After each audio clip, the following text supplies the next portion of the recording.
things that happen. Again, there is a language, a politics, a hierarchy, and a system and a structure in the penitentiary that doesn't exist anywhere else.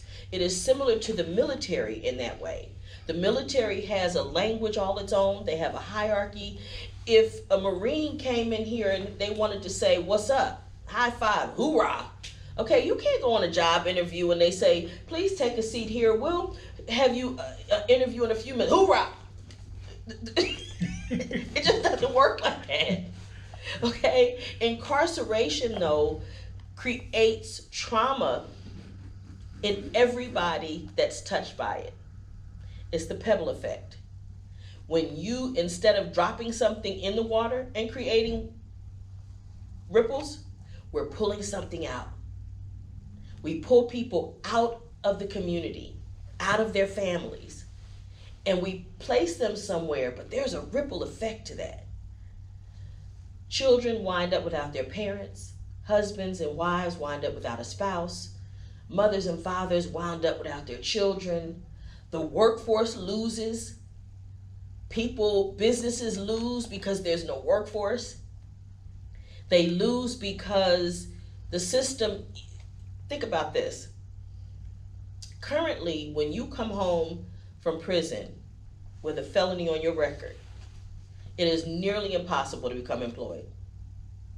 Nearly impossible. It doesn't matter how many years you've done well. It doesn't matter how many people you've served. It doesn't matter how smart you are, how willing you are to serve. It matters not.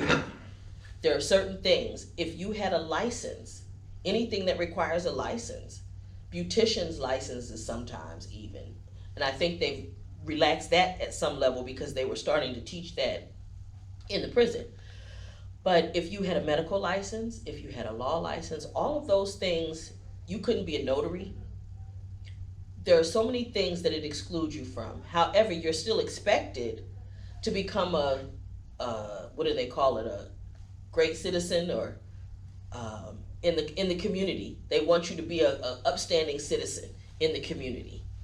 Well, the reality is, how am I going to do that when I'm not even given an opportunity? I had someone say to me, they don't mind me being a warehouse worker, but they won't allow me to do the things that I'm actually qualified to do.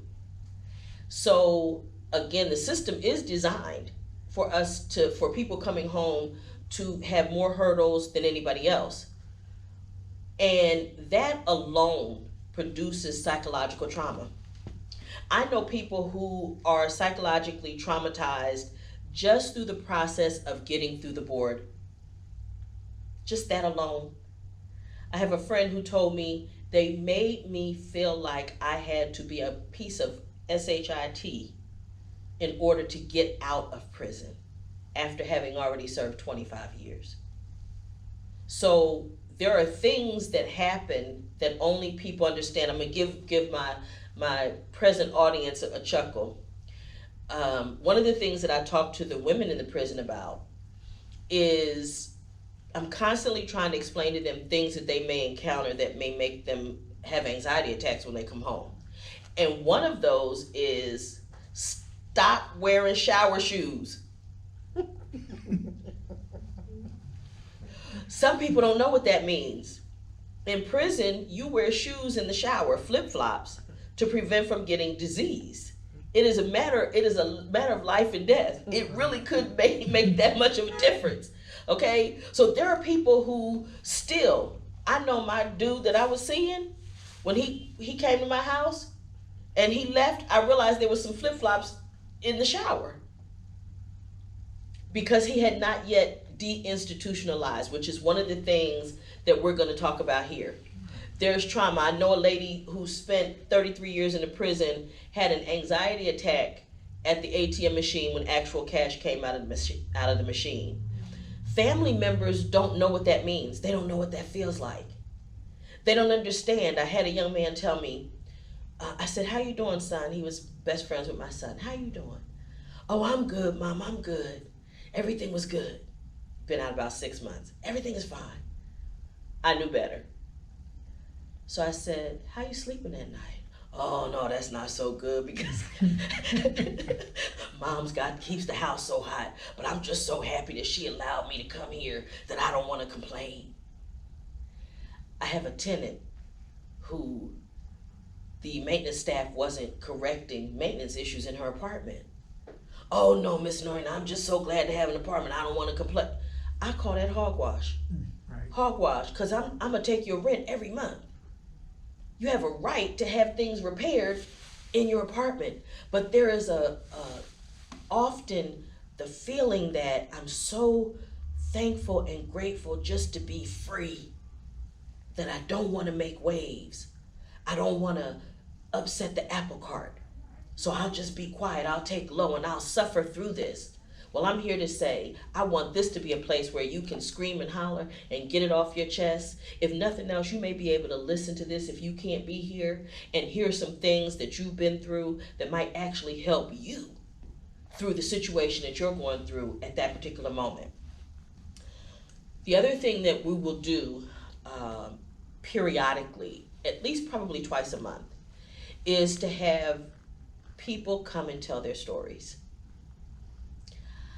I want you all to tell your stories, whether it's what got you into incarceration, whether it's what helped you heal from the trauma of what caused you to go to prison, whether it's to help you heal from the trauma of being incarcerated, whether it is to tell your story of redemption, whether it is to tell your story of how you overcame the system, how you beat the system, how you beat the odds. Because if you're here, if you're free and you have a roof over your head and a relatively sane mind, you beat the odds. You beat the odds. Because again, it wasn't designed for you to win. It wasn't designed for you to win. So we'll have people coming and telling their testimonies. The people that are here are not necessarily having their faces recorded, because I want to make sure that people feel comfortable to speak freely. However, anyone that wants to be on camera is certainly welcome to do that. We encourage it. But the most important thing is that the information, the stories, be shared. And this evening is for me to make sure that I am doing what the population needs. I never want to assume that I know what you need. And so I'm going to ask you all to give me things that you feel would help. I'm going to ask a series of questions, and I would like for you all to answer them. Thankfully, there's someone here who has been in a group that I facilitated and is aware of how it functions for them. And then I have someone here who's been in federal prison and someone who's been in state prison. And so that way we get an input from everyone who might be affected. And I am a loved one of someone who is incarcerated. So we're kind of covering the gamut of who this is intended for. Now, I want to say this really quickly also. Despite the fact that we're talking about people who have been